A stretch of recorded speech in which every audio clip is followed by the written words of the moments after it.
तो चलिए एक ऐसे टॉपिक की बात करते हैं जो हमारे पैरों के नीचे है पर हमारी लाइफ का फाउंडेशन है, सॉइल यानी मिट्टी। सिंपल सा वर्ड है बट इसकी स्टोरी काफी कॉम्प्लेक्स और इंटरेस्टिंग है।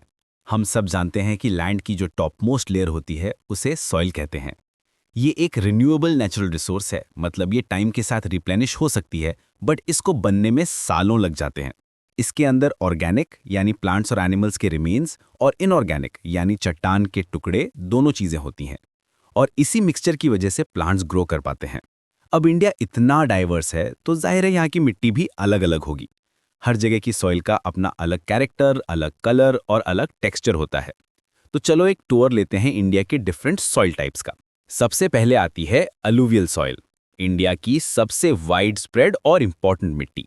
ये आपको ज्यादातर नॉर्दर्न प्लेन्स और कोस्टल प्लेन्स में मिलेगी। इसे हमारी नदियां जैसे गंगा, ब्रह्मपुत्र, महानदी, गोदावरी, कृष्णा और कावेरी अपने साथ बहा कर लाती हैं और डिपॉजिट करती हैं।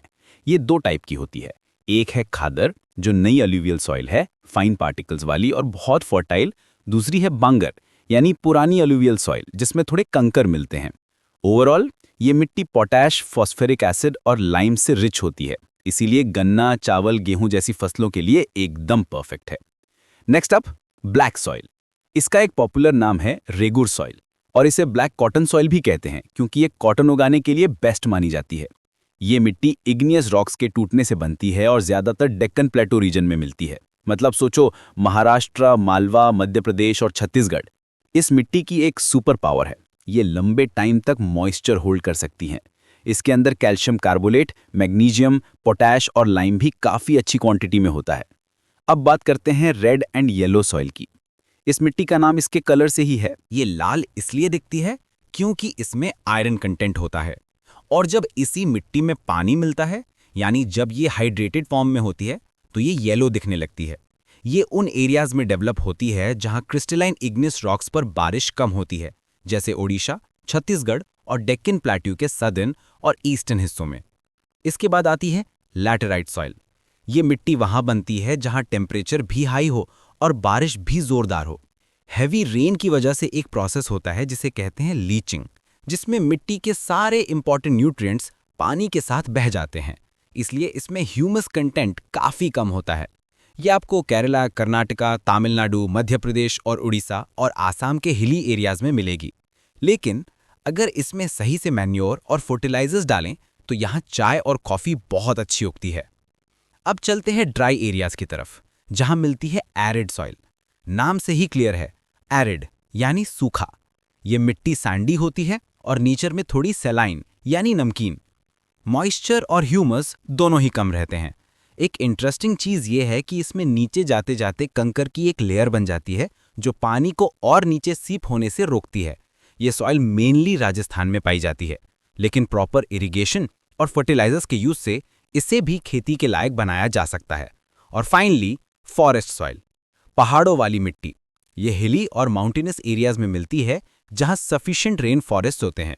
वैली में यानी घाटियों में ये लोमी और सिल्टी होती है, लेकिन जैसे जैसे आप ऊपर स्लोप्स पर जाते हैं ये थोड़ी कोर्स ग्रेन्ड हो जाती है। जो स्नो कवर्ड एरियाज होते हैं वहां ये एसिडिक होती है और इसमें ह्यूमस भी कम होता है। लेकिन वैलीज के नीचे की तरफ ये काफ़ी फर्टाइल होती है क्योंकि बारिश के साथ सारे इंपॉर्टेंट एलिमेंट्स ऊपर से बहकर नीचे आ जाते हैं। तो ये तो थी मिट्टी की कहानी, लेकिन एक प्रॉब्लम है जो इस कीमती रिसोर्स को हमसे छीन रही है, सॉइल इरोजन। सॉइल इरोजन का सिंपल मतलब है मिट्टी की सबसे ऊपरी, सबसे फर्टाइल लेयर का हवा या पानी की वजह से अपनी जगह से हट जाना। जब ऐसा होता है तो जमीन अपनी फर्टिलिटी खो देती है। ये कई तरह से होता है। जब पानी तेजी से बहता है तो जमीन में गहरी नालियां बना देता है, जिसे गली इरोजन कहते हैं। ऐसी जमीन खेती के लायक नहीं रहती। चंबल घाटी में इन गलीज को रिवाइंस कहते हैं। कभी कभी पानी एक पूरी चादर की तरह ऊपरी मिट्टी को बहा ले जाता है, इसे कहते हैं शीट इरोजन। और तेज हवा तो मिट्टी को उड़ा ही ले जाती है, खासकर फ्लैट या स्लोपिंग लैंड पर। इसे विंड इरोजन कहते हैं। प्रॉब्लम है तो सल्यूशन भी है।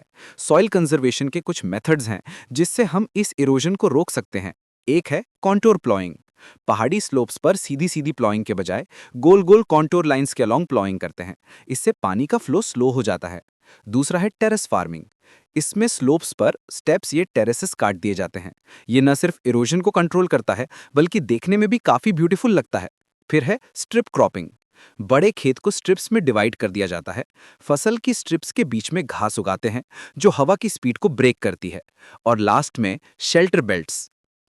इसमें खेत के चारों तरफ या बीच बीच में पेड़ों की लाइन लगा दी जाती है। ये पेड़ एक दीवार की तरह काम करते हैं और हवा के फोर्स को कम करके फसल को बचाते हैं। तो सॉइल सिर्फ मिट्टी नहीं है, ये लाइफ का बेस है। इसे समझना और बचाना दोनों बहुत जरूरी है। नेक्स्ट टाइम जब आप अपने प्लेट में खाना देखें, तो उस मिट्टी के बारे में जरूर सोचना जहां से वो आया है।